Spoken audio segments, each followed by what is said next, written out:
Welcome back to Wargame Hobbies. We're going to make one of the much beloved videos to watch on YouTube, a tier list video. This is going to be mostly just the Age of Annihilation characters from the Master Set, as well as the, I believe it's called the Battle of the Wellspring. Those are the only characters that are in the Age of Annihilation character set. So it's going to be pretty self-contained, so some of these characters may be ranked higher or lower when taken into context of other rules or characters that may have already existed or have come out since then. Because if you did not know, when Heroscape came back out in 2024, all the previous characters that already existed and were released were backwards compatible. You were allowed to use them. So they may change the ranking in your eyes if you know of a character that works very well, but for us, this is the only ones we played with, and we're going to base it off of how we've played so far. The way that I ranked them was I based it mainly on their abilities and their attack. I felt like a lot of their defenses were kind of close to each other, that they didn't make too much of a difference. So I also focused more on how they were individually versus working with the team. Yeah, so I ranked them fairly similarly, but I really took into consideration the abilities and how well they would work for like anyone. Mostly like if they gave you more action or abilities outside of their turn. So that being said, I really kind of ranked it very much on the stats, their ability to move around the boards, and then their abilities. First one to come up is Raylan the Kyrie Warrior, and I will let you talk about where you rank them and what's your opinion on them. So this is our painted version of her. Yes. I painted that one. Yes. That's how you know the wings aren't as good. So I ranked her as S tier. I based it off of the abilities that she has. So it says that any character within 4 clear spaces of her gets to use her ability that makes them, or makes the opponent that they're facing, decrease their defense. So I think that's a really strong ability. And so buffing the rest of the team, I threw her pretty up high because of that. Yeah, so I also ranked her S tier, agreeing with that ability because it's, again, 4 clear sight spaces, which is really easy to do because you can see through ally models and enemy models. And based on how like the terrain we have from the Master Set and from the Wellspring, as well as the bridge terrain, the lava terrain, anything that's come out so far, there's not a lot of line of sight blocking terrain that we've come across. So currently it's really easy to get that ability to go off. Until we get more tiles. Once we get There's more tiles, then we can start building. We're looking at as well. But yeah, maybe with more tiles. She also has flying, which is really good. Her 6 health and 3 attack dice are pretty good. And then she's only 100 points, which in all honesty is not too much. Most armies are made around 400 to 450 points, sometimes lower, sometimes higher. So this is kind of based around the 400, 450 points because that's where most scenarios are used at. So yeah, I will also rank her S tier, and there she goes. I'll put you back here in the front. Next up is Zenithrax the Vine Weaver. So this character here, quite beautifully painted, I might add. Those wings are well done. She did wings. the wings. So I did not like this character much. We both play him in a battle report, and I feel like for 200 points, he doesn't do enough. He has 8 health, which is pretty good, but only 3 defense ain't so great. 6 attack dice is okay, but only against 1 model. Just depends on if it's like going to matter, because sometimes it's just like a 1 health model. They're not doing too much. His special attack can hit multiple people, but it only works if they stand next to each other. And you ran into this before, and I ran into this. What if your opponent just knows that's going to happen, then just doesn't stand next to each other? The ability doesn't proc, as well as with the glyphs. You place the glyphs, and then your opponent just walks around them, doesn't use them or interact with them. Great, his ability didn't do anything. For 200 points, he's like half your army. He doesn't do enough for 200 points. So for me, I ranked him D tier. I also agree with you. I put Zenithrax on the D list. Not quite F yet. I agree that the 200 points seems pretty high for, I mean, maybe we weren't playing correctly. I feel like maybe there's some other models that let him go, but I think we did fine with him. His ability just doesn't work very well if your opponent just plays around it, which isn't hard. We might need to play it a little bit more, but right now that's where he's sitting. I also think that the model, the tail, I'm not sure if you can see it here, but it's very it takes up a lot of space, Mm-hmm. and it's very hard to fit Yeah. him on the hexes, and especially in the one scenario that we played where we had a lot of, I think there were pillars. Yeah. And there was like only like 2 positions that I could place the dragon. So yeah, D tier for us. Next up to be reviewed is a character that we've always had issues saying the name of, is Lovatek, the Kyrie warrior. I tried my best there. Hopefully I did well. What is your opinions on Lovatek? So here she is. I ranked her the same as Raylan. They're both Kyrie warriors, but yes, Raylan. I ranked her the same as Raylan. I like the fact that she can allow rerolls, and the fact that her attacks, I think it's called Deadly Strike. Deadly Strike allows the attack to count as 1 additional. So that 1 extra hit could always make a huge difference, whether or not a character lives or not. I think that her movement is pretty good at 5. And so being able to be within the, I think it's additionally 4 clear spaces. Yeah, so 4 clear spaces to allow someone else to use the reroll. I think that's pretty powerful. Yeah. So yeah, I very much agree. I think this character is S tier, just similar with Raylan, where you just put him in the middle and you get to reroll dice. This really helps the consistency of your team. You don't need to activate her once you get her in the middle. So she's already good like that. But also she's only 80 points. She has 4 health, which is pretty good. 3 defense is pretty good as well. But then she also has flying, and that, again, as you said, the skulls count as 2. It's really easy to get the height advantage with flying, because you just move into the right location. If there is a height advantage, you smack someone with 3 attack dice instead of 2. She also gives you everyone +1 movement if they're an Ultgar follower. It requires a restriction, but her with Raylan, so good. And again, being 80 points with flying, again, I think S tier as well. If not, very high A tier, but we're going to put her at S. All right, next up is Mizrax, the Kyrie warrior. So her whole thing is she can life drain opponents to get kind of health back, and if she dies, she can give this ability to someone else that also follows Revna. She is only 50 points, and 4 health, 6 movement with flying is actually pretty good. I think when I ranked this character, I was pretty angry because I only played with her once with the master set. In the base master set, I think there's like no one that follows Revna except the tree character. So her ability, the life spirit train, just doesn't feel that good. So I personally ranked her at F tier. But now reading over the abilities with only being 50 points, flying, health is pretty good. I wouldn't be against putting her at C tier, but for now, I'm going to put her at D tier with the dragon. I just feel like she's not that good at like doing multiple things, and she dies, I feel like, pretty quickly. And the life drain just doesn't feel like it procs very much. What are your thoughts? You want to grab her? Yeah. Not proud of that paint job. She is. I did okay. I did okay. It's special glow painting. Yeah, I tried to do OSL, which is Origin Source Lighting. I didn't do too great, but I learned how to hopefully not do that again. So I ranked her a little bit higher than the dragon. I think her abilities procced better than the dragons did, so I put her as C tier. I like the fact that her life drain, when she does die, if she has someone following the same Revna. Revna, yeah. I don't know what to call it. It's like a pantheon.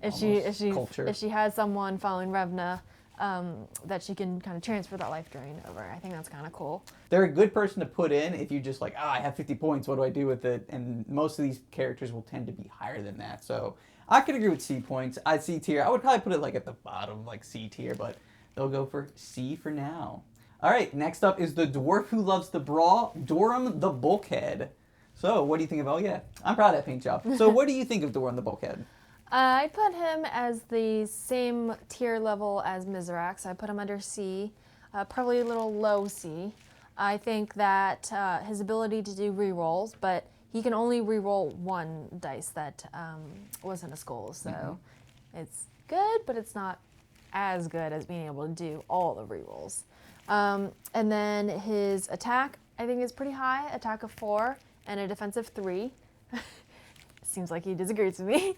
And then the his last ability to be able to allow the rest of your army, like let's say for some reason other characters of your army are moving during that same turn, they get 1 additional move value. So that could be helpful in some situations. Yeah, but that's like a conceptual. So for me, I actually think he needs to be F tier. He's doubled the points of Mizrax. He's more points than Lovatek with a worse ability. He doesn't have flying.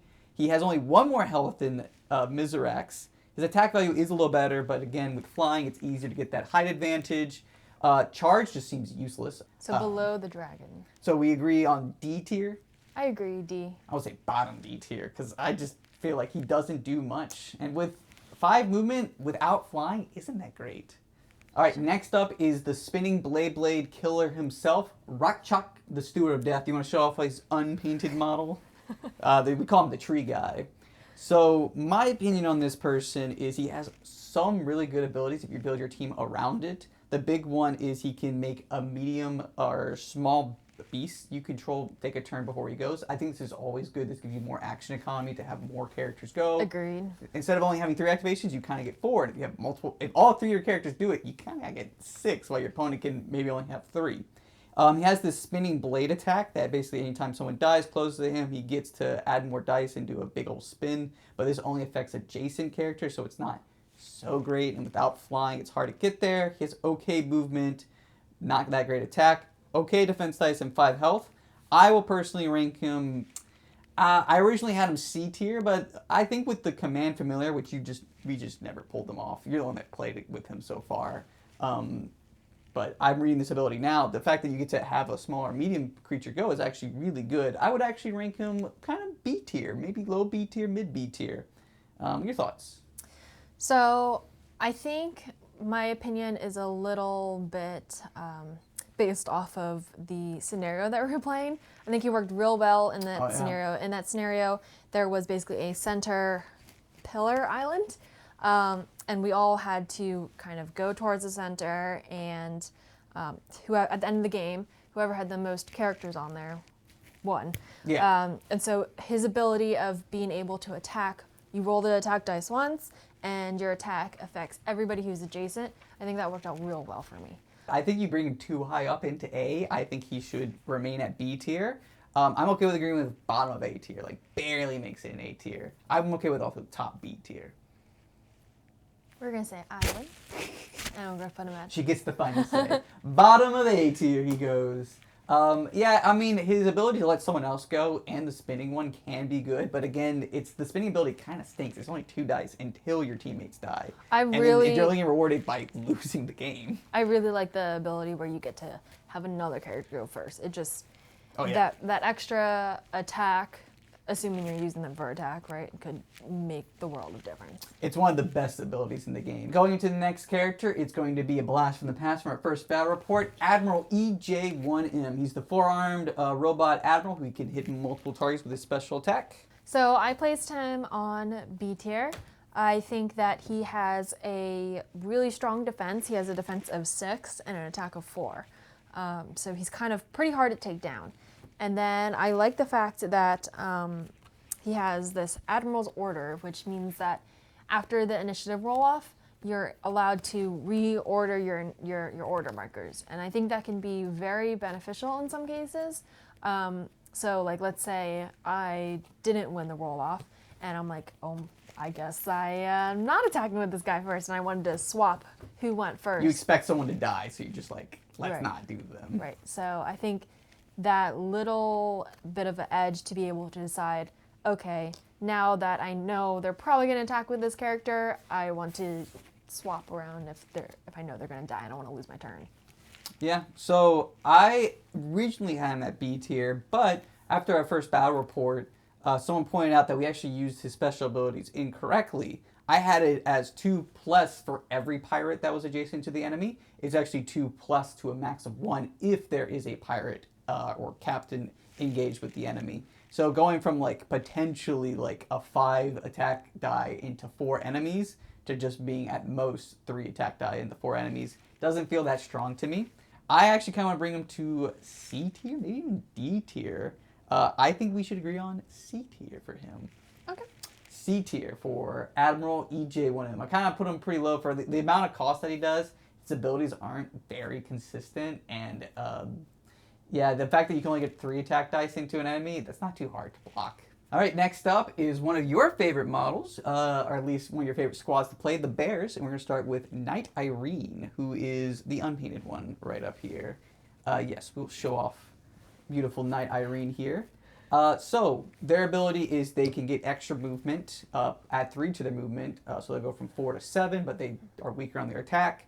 Or they can do Overwhelm Special Attack, where they can attack the same model twice, first 3 dice, then 4 dice. For 110 points, I think this character is kind of B tier, because mostly how they apply to the Frostclaw Paladins, who will be coming up shortly. I think they're okay. 4 defense dice, 5 health is okay. The ability to move very fast to get where you need to be for a non-flying unit's really good with that run ability. And you just, if you plan around when she goes last, then you win the initiative and go first. She's where she needs to be whenever she needs to attack. However, she doesn't have a lot of abilities that go outside of her turn. She has pretty good survivability, so I think B tier for me. So I agree with you. I put her at B tier as well. She works well in a team, I think. So we'll get to the Frostclaw Paladins next, but I think that if those two are paired together, then they get to allow her to have 2 turns. And so that's why I like having her in the game. Her ranking gets boosted because of the Frostclaw Paladins. This is one of those situations where we're taking in the context of Age of Annihilation, not things outside of it, because we don't know everything outside of it. Her ranking is actually kind of buffed because of the characters that you can get in Age of Annihilation, the Frostclaw Paladins. So B tier for us. Going into the Frostclaw Paladins, who we kind of hyped up during Knight Irene's review, go ahead and you want to talk about them. They're one of your first models you painted. Yes, so these 4 chunky boys. Yes. This one is probably my favorite team out of the whole Age of Annihilation. I like the fact that, well, I get 4 characters to play for. Cute bears, who doesn't love those? Yes. For 120 points, I think that they rank as S tier for me. I like the fact that I have 4 characters that each one of them can move individually or together as a team, but they also have the ability to allow a champion to move. And so that's why I like to include Knight Irene into the mix, because before their turn, they allow her to go and do an extra turn. So pairing the 2 of them together, I think that's pretty strong. Their attack is 4 with a defense of 3, so I think that that is also pretty good. Their life is 2 health. 2 health, yep. So they can get a little bit hit. They have a little bit of armor. I assume that's... Yeah, one lucky hit doesn't kill them like the crabs. They definitely have armor on them. So the 4 defense comes in pretty well. Yeah, they're a little stronger than 1 hit. Yeah, I actually will agree with S tier. The 2 health keeps them a bit more alive on average, because sometimes you get 1 skull through, luckily, but having 2 health makes it pretty reliable, and 4 defense dice also helps with that. They also have the extra movement with the run ability, but the big one is that getting additional a turn with a champion, not a small or medium creature. It is a champion, and because Knight Irene is pretty good with 4 attack dice or the ability to attack twice and extra movement, you kind of can get all these Frostclaw Paladins and Knight Irene just ganking on word in person. You did that with my Admiral EJ1M, and you just got to me so quickly because with those abilities. But for only 120 points, gain the extra action, survivability, movement. Yeah, I agree with you. S tier. Yeah. All right, going into the Pirates here of Exiles of the Sunder Seas, are the ones that I played a few times here. So the Exiles of the Sunder Seas, their whole thing is they have these black powder tokens where they can attack at range. I'm trying to show them off with my fingers. I feel like they're almost your favorite characters. You tend to play them quite often. Well, I just wanted to do there's a lot of pirates in the master set, and they're just like, we're a pirate theme, and their points are pretty cheap. So yeah, they have their points are only 75 points, which is pretty good. They have these black powder tokens where they can add 3 range or add 4 to their range. They can go to 5 range, and they can have 3 attack dice, which is pretty good. They're only 1 health, so they can die. They have this stealthy ability where if you roll a 13 or higher on a d20 from a range attack, you just don't take the damage. Problem is, most characters in the Age of Annihilation set that we played, most of them have melee-based attacks. It's actually not until like the Wellspring you get like almost all of them have, or a fair bit of them have range attacks. So it rarely ever comes up in the games we play. They also have disengage. Technically, it's never really come up. There was like the ending of one video where we were just kind of like having fun running away, and they wouldn't have been able to run away. Or they would have been able to run away safely, but it really didn't matter at that point. I had forfeited. Those bears had destroyed me. So they're okay for 75 points. They can just add into a team and do something. They don't really like the main part, the scary part. But again, working with the -1 defense from Lovatak, and they're also the same followers of Utgar, getting the +1 movement. They just work very well. But even without that, to me, they're just a very solid beer. A chance to negate range attacks, which doesn't come up too much, and ability to have a good range attack with the +4 to going to 5 range. 75 points. Perfect B tier for me. They're like right in the middle. What are your thoughts? So I put them a little higher. I put them at my low A, so I guess we put them at high B. High B? I like the fact that they could hit and then kind of run away and not be affected. The disengage, meaning whenever they leave, they don't have to get attacked. And the fact that you could possibly roll and not be affected either. I think they fit very well into a pirate team. Kind of B tier. I gotta agree with like low A tier, but for now, we'll put them at B tier. We'll put them at high B tier. Mm-hmm. Next up are more pirates, Knaves of the Silver Scimitar. What do you think of them? So I put them as A tier. I like the fact that for 65 points, you also Only get 65. 4 pirates. They do also have the same disengage ability as the ones that we just reviewed. So when they leave engagement, they don't have to roll for an attack from your opponent. I do like the captain's orders. So that's the same thing similar to the Frostclaw Paladins. So in this case, you get to move a captain or a pirate hero first. So that's the same thing of being able to take a turn with another character before you even get to your pirates. And then I also like the fact of how First Assault works. So it says that if you do an attack and if they weren't adjacent to you in the beginning, so like if I was, I don't know, 4 hexagons away and I happened to move right next to someone that I wanted to attack. You charge in. Then I get to roll 1 additional die. So I think that could come in handy pretty easily, pretty quickly. Yeah, going to 4 attack dice, it increases. Mm-hmm. They're defensive 2 with a health of 1. Not great survivability. Yeah. The big thing that carries them is getting that extra action. So I will actually agree with A tier. I played with them and they didn't do great, but the team they played on was with Admiral EJ1M. It was just because I was trying to fit the points in to match the arm that you had. I just grabbed them. And they didn't work with him like at all, so they didn't do much in that game. But I didn't really read their abilities until afterwards. And looking at it now, yeah, they're actually pretty good. And now that I think about it, I was complaining about good old Durham here that he couldn't really get. I couldn't find a way to get that charge to actually prod. They're the only characters that would work with him. I will agree with A tier for you on them.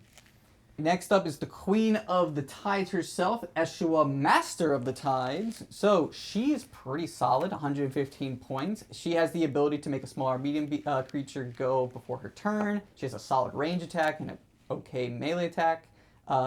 She can move through water without stopping, even though she doesn't have flying. And then she can create water tiles. I think this is really good if you're playing against an opponent that doesn't have flying. You can just put water and like really slow them down, and you can keep blasting them with your range attacks. I remember there was one game that we were playing where you would charge into be a melee. I would run away, place water, and I would get like 2 range attacks. You finally get into melee, so it's kind of like a 2-for-1 trade. I would get 2 attacks and you get 1 attack. So I think she's pretty solid at A tier. Again, being able to activate a smaller medium creature before a turn, 2 activations in 1 is really good. It's just the problem is in the Age of Annihilation so far that we played, most of the small and medium creatures, they're solid for their points, but they're usually not too strong. They're like cheap for like 50 to 70 points. They're okay, but they're not like big hitters. So that's why I don't really put them at the S tier, similar with the Pirates. But again, the Frostclaw Paladins, they do the champion. He's actually pretty solid. Thoughts? So I also agree with you. I would put her at A tier. Initially, I was thinking high B, low A. So I think it was because her range attack is still adjacent, but the fact that the special ability of Twister attack allows her range to be 2, up to 2. You can hit multiple And people. I like the fact that Aegis of the River, for her to be able to have 1 extra defense in water. Oh. So it's almost like bringing up a shield of water. Yeah, she'll go from 4 to 5, which is pretty good. Yeah, so that defense is pretty high, so she's really hard to take care of. Yeah, pretty tough to take out. Yeah, I think A is where she belongs for only 150 points. Pretty solid. A model I painted recently, it's going to be coming up in an upcoming battle report, via Bonnie the Void Siren. So I put her at low A. I like the fact that she's pretty hard to hit. She has a health of 5 and defense of 3, but this Master of Disguise, it basically says that the first time she's targeted, you basically will roll the initiative die, the 20-sided die. Mm-hmm. And if you roll a 13 or higher, you cannot be attacked by anyone that turn or any other attack that turn. Does that work also for melee? Because like the other pirates were only range attack. Oh, yes. This one works for melee. Yeah, so I could see it's every her being attack. higher ranked than what I every had. attack coming to her. If you happen to roll 13 or higher, That's you're actually safe. pretty good. Yeah, so that's why I ranked her pretty high. A health of 5, so she's pretty hard to take out, and then also the disengage, so being able to, again, Move leave and not be attacked. Yeah. Where'd you put her? I put her at low A. Low A? Mm-hmm. Okay. So I had her at B tier with the health and points. It's pretty solid by herself. With the Exiles of the Sunder Seas, Knaves of the Silver Scimitar allowing a captain or unique pirate hero, she's one that triggers off of this. So this is looking at all the unique pirate heroes. Do they actually do pretty well? She's one of the ones that would trigger off of it. I didn't actually realize her Master Disguise worked in melee, so I can actually agree with A. I'll move my B up to A. All right, next up is the pirate himself who blasted my wolf away, Killian Vane III. So he doesn't have much going on with him. However, he's 5 health, very tanky, good movement, only 2 defense dice, but 80 points, pretty good. His special is he has a range attack of only range 4. That's actually okay. So about only 3 attack dice, not too great. The special part of it is it can hit everyone adjacent to the original target. That can be good, but if your opponent just plays around it, and with how many points, 400 points, it's not that typical for a ton of models to be on the board. So I personally put him at C tier. He's good for the amount of points. The health is pretty tanky, and the ability to have a range attack is actually pretty good in the fact that everyone has melee, so you can kind of like avoid, keep shooting people, get extra attacks in. But overall, C tier for me. So I put him at B tier. I think he is kind of like a lesser tree and octopus character, for lack of better words. I like the fact that if he is attacking a character from afar, because he has an attack range of 4, the character that he's attacking, if they are nearby other opponents, then they also get affected by that 1 attack roll. The reason I bumped him down a little bit is the way I see it is if your character happens to be next to the one that you're attacking, you also kind of affect your own teammate. Yes, it does affect your own teammates. And with everyone being melee based, it kind of could punish you if you want to try and use that ability. You might end up killing one of your own guys, which again is why I don't think it's that great. So it could work in some situations. Other times, I probably wouldn't use that special ability. I'm going to put him at C. I think the fact that you can hurt your own teammates when most things are melee based ain't too great. It's very special case use of his special attack. And again, he doesn't have abilities that do things outside of his turns or just really strong. So he is solid for the amount of points he is, which is why we're putting him C. He's about right in the average. I could say like mid to high C, but we're just going to put him at C for now. Going into one of the pirate champions himself, or unique pirate heroes, it is Bach Bernat, who I kept calling Utgar for the long time in our battle report. He's one of my favorite models I've painted. I think he came out pretty intimidating looking with the lava sword. And yeah, I think you did skin. a pretty good job at the lava sword here. Yeah, I'm pretty proud of that. Just give him a nice little lava base or something, and it'll all tie together Yeah, pretty the well. only thing is, his base does not look the cleanest. Yeah, I don't do bases a lot. I kind of avoid it for. I'm starting to do some bases. But anyways, let's go into review. What do you think of Bach Bernat? So I put him as A tier. I think he has pretty strong special abilities. So the Intimidate, small, medium figures within 3 spaces of him reduce their defense by 1. I always think that affecting someone else's defense could make a huge difference in your Especially attack. when it's not your turn. Yes. And then Swashbuckler, it says that you may attack an additional figure 1 additional time. And the reason I bumped him up more is that it says that your attack value will increase by 2 for the second attack. So I think it has to be the same target, does it? No. Nope. Okay. Yep. Uh-huh. So his attack of 2 goes to an attack of 4. So if you happen to knock down a character by down to 1 health and you're like, oh, if only I had 1 more, he allows you to do that. He has a chance to do it. Yes. And then last, he has Utgard's Cutlass 14. So that basically says that when you destroy an adjacent figure, you roll the initiative die, the 20-sided die, and if you roll 14 or higher, you can remove one of his wound markers. So he actually can slowly regain his health back. And so that's why I rank him pretty high for the fact that he does additional attacks and the fact that he can heal over time if you happen to be lucky in your roll. I actually kind of hard disagree. So he's 125 points, 5 health, only 2 attack dice, 3 defense. The health and defense is okay. The 2 attack dice ain't too great. He does have a range attack though, but a lot of his rewards want you to be melee. He's more points than Raylan, but his ability is worse because it'd be 3 clear side spaces instead of 4, and it only works on medium and small creatures, and it has to be attacked by a captain or a pirate you control. So it really forces you to play a certain team, while Raylan can just go with anyone, as well as she has flying. I'm just hyping Raylan up. So for me, I kind of put him closer to C. I can agree on B tier. For amount of points he is, I feel like, again, the -1 defense is really solid, but the restrictions of being attacked by a pirate, again, you want to be on a pirate team, and only small and medium creatures, if your opponent, I think for me it's had a bad experience because Raylan was a large creature. It just didn't work against her. And the 2 attack dice ain't great. That first attack has a good chance of just doing nothing. I think we're going to agree to put Bakrana at B tier. That ability to reduce 1 defense is pretty solid. And most of the figures in this are small and medium creatures. It's just, if you happen to go against a large, he's not as good as Raylan. So this is B tier here. All right, next up is Anushu, Anushu the, I can't pronounce this, Welkanai. So her thing is she does have flying, 50 points, 3 health, good movement, and she can attack at range for 2 attack dice and can attack twice. So this is pretty good, but with only 3 health and 3 defense and not having multiple models, I feel like she can die pretty quickly. She is that smaller medium creature that goes well with everyone else that exists. So I can kind of see B tier, but I'm going to put her at C tier. She just hasn't really impressed me with what the competition is. I agree with you. I put her at C. I think that the Sonic Blast, it says a range of 4. Any attack that has a range pretty high of 4 is beneficial in my eyes, even though you're just rolling two dice.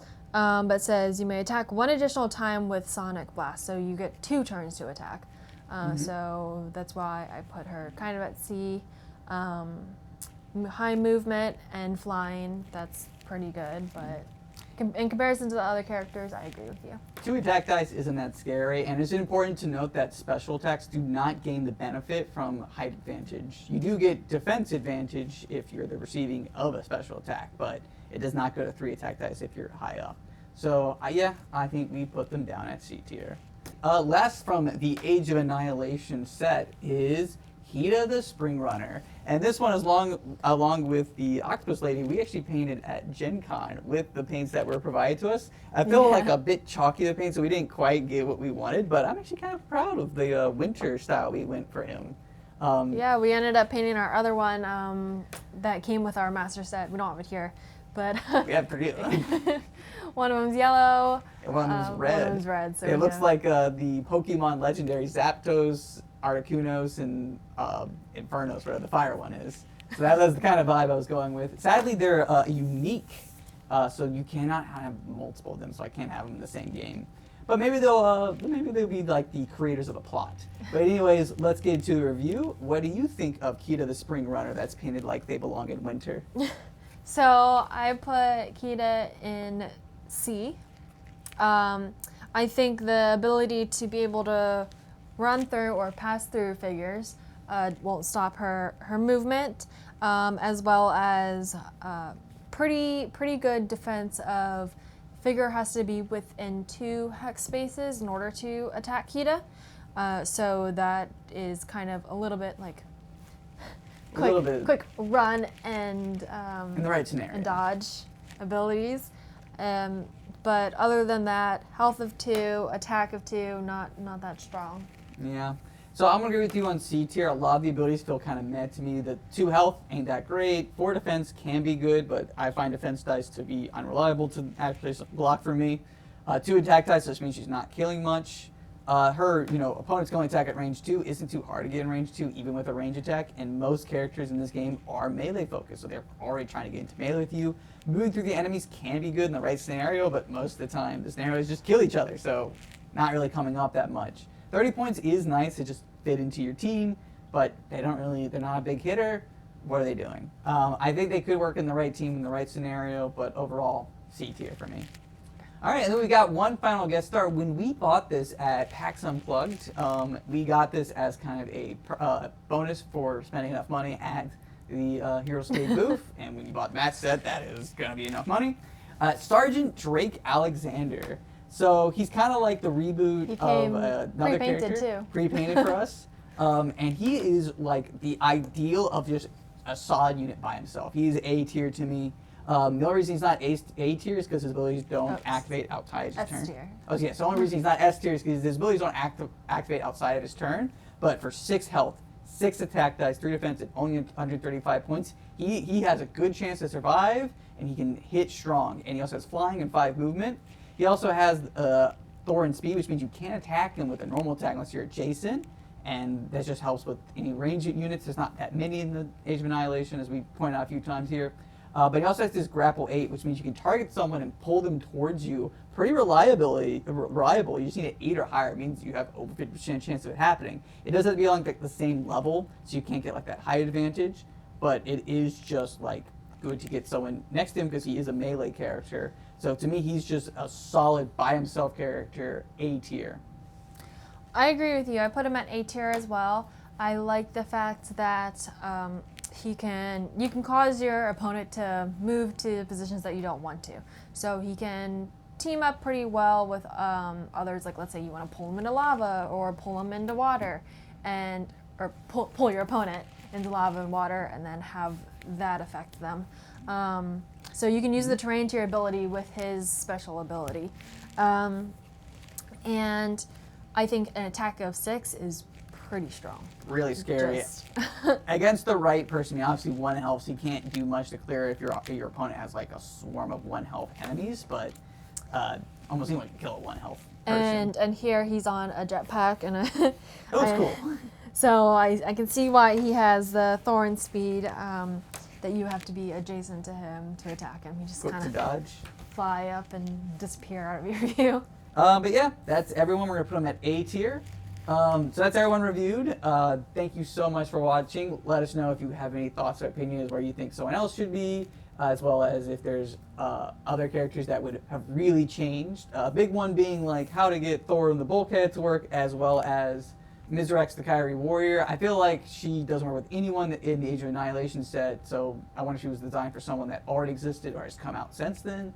But yeah, for now, for 50 points, she's solid, but she doesn't work with anyone. Yeah, so thank you for watching Wargame Hobbies. Yeah, till next time, goodbye.